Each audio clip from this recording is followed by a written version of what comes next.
अस्सलाम वालेकुम रहमतुल्लाहि व बरकातहू। अब जो मैं वाक़या आपको बताने जा रहा हूँ, ये वाक़या देखकर आप भी जज्बाती हो जाएंगे, क्योंकि जो सोशल मीडिया पर खबरें फैलाई जाती हैं कि सरफराज और बाबर की लड़ाई, या बाबर नहीं चाहता कि सरफराज अहमद को वो टीम में देखे, मगर फिर भी उसे घसीटा जाता है, टीम के अंदर शामिल किया जाता है। इस टाइप के कमेंट्स आते रहते हैं आप लोगों के। आप बिला वजह सरफराज अहमद पर तनकीद करते हैं, मगर एक बात लाजमी है, सरफराज अहमद के आज इस वाक़े ने पाकिस्तान क्रिकेट टीम की इज़्ज़त ज़रूर पूरी दुनिया क्रिकेट के अंदर बढ़ाई है। जी हाँ, बाबर आजम की इज़्ज़त भी आज इसी की वजह से बढ़ी है। आज मैं देखना चाहता हूँ कि सरफराज अहमद को दिली तौर पर कौन कौन चाहता है। वो इस वीडियो को लाइक भी करेगा, शेयर भी करेगा अगर आप फेसबुक पर देख रहे हैं, और प्यारा सा कमेंट सरफराज अहमद के हवाले से आप लोगों ने लाजमी से करना है कि सरफराज अहमद की टीम के अंदर जगह बनती है तीनों फॉर्मेट्स के अंदर, प्लेइंग 11 के अंदर, यस और नो की सूरत में लाजमी से बताइएगा। वाकया बेसिकली आज कुछ ऐसा देखने को मिला, रन्स काफ़ी ज़्यादा बन चुके थे। एक मौके पर ऐसे लग रहा था जैसे आज खुदा ना खास्ता पाकिस्तान क्रिकेट टीम को शिकस्त होने लगी है।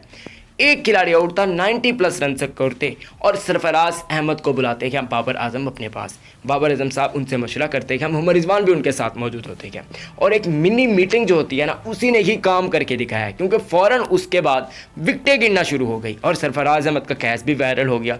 मतलब है कि सरफराज अहमद कितनी दिली तौर पर टीम के साथ है और बाबर आजम को कितना वो चाहता है। हालांकि कप्तानी को ख़त्म करवाने में बाबर आजम का कलीदी किरदार था, क्योंकि बाबर आजम की परफॉर्मेंस ही कुछ ऐसी थी। मगर दोस्तों, सरफराज अहमद इतना टीम को चाह रहे हैं, मतलब है कि दिल काफ़ी ज़्यादा खुश हो चुका है। और सरफराज अहमद की इस मिनी मीटिंग ने कमाल करके दिखाया, और लोग तो ये भी कह रहे हैं कि अगर ये मिनी मीटिंग ना होती, खुदा न खास्ता पाकिस्तान क्रिकेट टीम हार भी जाता। और इस वाक़े को सोशल मीडिया पर काफ़ी ज़्यादा पजीराई भी मिल रही है। और बाकी आप बाबर आजम की परेशानी साफ तौर पर देख रहे हैं कि ये उसी वक्त के लम्हात है जब पाकिस्तान टीम मुश्किल में था। उम्मीद है कि आपको